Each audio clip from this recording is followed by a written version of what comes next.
Bima Pub, urahisi wa maisha.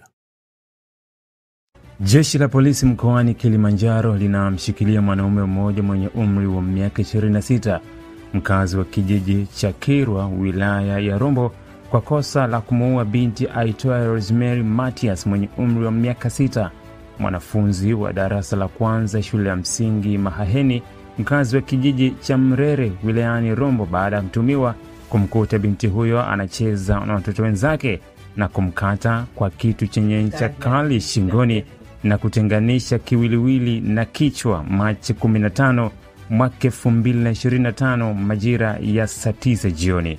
Siku ya tukio hilo mtumiwa alirudi nyumbani kwao akitokea matembezini akiwa ameshika panga mkononi, na kwa kuta watoto wakiwa wanacheza katika hali ya kushangaza, alimkata binti huyo na kutekeleza unyama huo.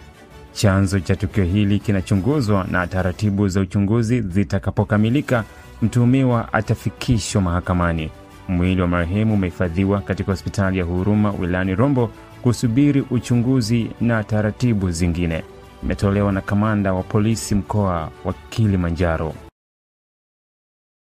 Dataflow inakuletea uhuru wa kukamilisha chochote na intaneti ya uhakika. Kuwa hewani muda wote, popote ulipo, utakuwa na intaneti ya uhakika.